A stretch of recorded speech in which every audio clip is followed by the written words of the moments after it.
जन्म नाही पुन्हा. हरि ओम.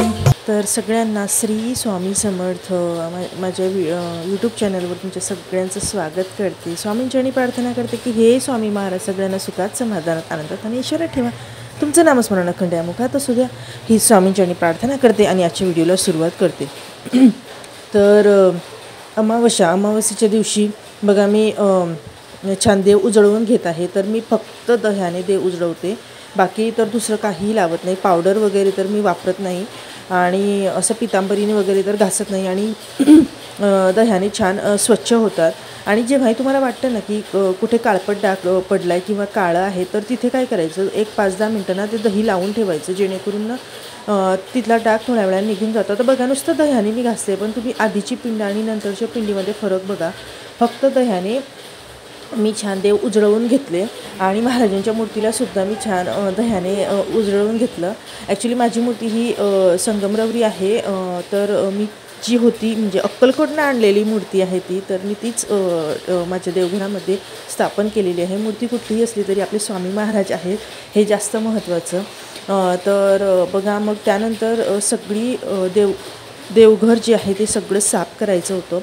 आणि अमावस्येची सुरुवाती शनिवारपासून झाली होती जी पूजेला, कारण शनिवारी असंही देवघर पूर्ण साफसफाई असतेच. तर म्हटलं चला आपण कालपासून सुरुवात करूया, कारण म्हणजे अमावस्या ही ॲक्च्युली शनिवारीच दुपारपासून लागलेली होती. आणि मग बघा त्यानंतर छान दिवे घासून घेतले, सगळे दिवे काढले जेवढे होते घरात.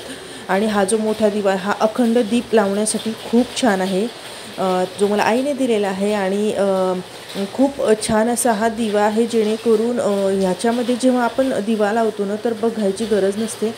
आणि जेव्हा मी दीपपूजन करायला बसले तर तेव्हाचा हा पसारा बघा तुम्ही, किती हा पसारा, म्हणजे सगळं कुठलं आसन मांडायचं आहे, कुठलं आपलं नवीन चौरंग आहे ते ठेवायचं आहे. त्यानंतर जे दिव्यांचं मी आता जे मध्ये तुम्हाला दाखवलं होतं ते मला त्याची मांडणी मला करायची होती. म्हणजे जेवढे दिवे घरात होते ना सगळे दिवे मी काढले होते, सगळ्या दिव्यांना छान स्वच्छ केलं होतं आणि ते दिव्यांची मला पूजन करायचं होतं. तर मग चाललं होतं कसं ठेवायचं. तर हा चौरंग मला अतिशय आवडतो, की जो मला गिफ्ट मिळालेला आहे, परंतु जो मला खूप जास्त आवडतो आणि त्यावरती पूजा खूप छान मांडली जाते. तर बघा जे दिव्याची आरास आहे, तर चाललं होतं कसं ठेवायचं आहे, कसं नाही, कसं मांडणी करू, कशी नाही. तर हे सगळं सुरू होतं. गणपती बाप्पाची मूर्ती ठेवली, म्हणजे स्थापना केली, गणपती बाप्पाचं पूजन केलं आणि ह्या पद्धतीने बघा रांगोळी काढली. रांगोळीसाठी थोडी मला ते कलर टाकायला ना मी हाताने टाकले. नेहमी जर चाळणीने टाकले तर खूप छान ॲक्च्युली कलर खूप छान स्प्रेड होतात, परंतु हाताने मी कलर टाकले आणि त्यावरती तो शिक्का उमटवला. त्यामुळे थोडीशी माझ्या रांगोळी बाबतीत थोडीशी मी नाराज होती, परंतु खूप छान दिसत होती. तर ह्या पद्धतीने पूर्ण मांडणी केली. कुठला तुपाचा दिवा लावायचा आहे, कुठला तेलाचा दिवा लावायचा आहे. आणि शुभम करोति कल्याणम आरोग्यम धनसंपदा शत्रुबुद्धी विनाशाय दीपक ज्योती नमस्तुते. दिवा दिवा दीपकार करणी कुंडल मोतीहार. दिव्याला पाहून नमस्कार, दिवा लावते देवापाशी, उजेड पडला तुळशीपाशी. माझा नमस्कार स्वामी महाराजांपाशी, माझा नमस्कार सर्व देवांपाशी. तिळाचं तेल कापसाची वात, दिवा जळो अहोरात. घरातली लक्ष्मी बाहेर जाओ, घरात सदैव लक्ष्मीचा वास राहो. सुख समृद्धी समाधान नांदो. श्री स्वामी समर्थ. तर ह्या पद्धतीने छान सगळ्या दिव्यांना छान प्रज्वलित करून घेतलं. आणि त्यानंतर मग पूजा आणि अशा पद्धतीने दिवे प्रज्वलित केल्यानंतरचं जे वातावरण होतं आणि काय सुंदर वाटत होतं तेव्हा, म्हणजे सगळे दिवे असे छान प्रज्वलित केल्यानंतर मग मी पूजन केलं. आणि सगळं हळदी कुंकू, अक्षदा आणि फुलं वाहून मी सगळ्या देवांचं पूजन केलं. ह्यावेळेस आहे ना मी ज्या समया होत्या त्या समयीमध्ये एकच वात लावली. आणि माझा हा दिवा आहे ना, म्हणजे ह्या दिव्याचं एक आहे की याला आहे ना मोठी वात पाहिजे. ॲक्च्युली मी रेग्युलर वात लावली की आपल्याला फक्त पूजा करायची आहे, थोडा वेळ जळला तरी चालेल, परंतु ते दिवा मोठा आहे त्यामुळे त्यामध्ये ना मोठी वात पाहिजे. तर त्याला थोडंसं मी परत म्हणजे प्रज्वलित केलं.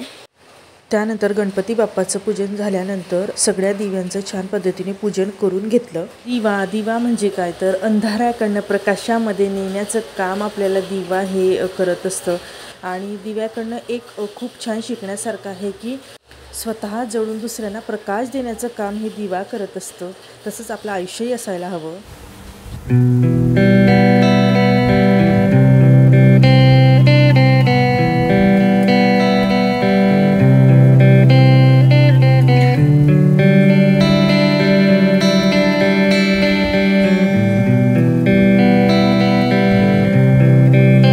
सगळं असं दिव्यांचं पूजन झाल्यानंतर फुलं वगैरे वाहिल्यानंतर मग सेवा करायच्या होत्या. ते म्हणजे वल्गा सुक्त आणि कालभैरवाष्टकमचं पठण करून आपल्याला पिवळ्या मोहरीवरती सेवा करायच्या असतात. त्यानंतर ती सेवा मी करून घेतली.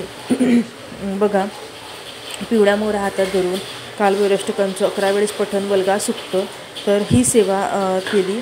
आणि बघा, माझ्या दिव्यामध्ये ना फूल तयार झालं. ह्या गोष्टीचा मला खूप जास्त आनंद झाला की दिव्यामध्ये फूल तयार झालं.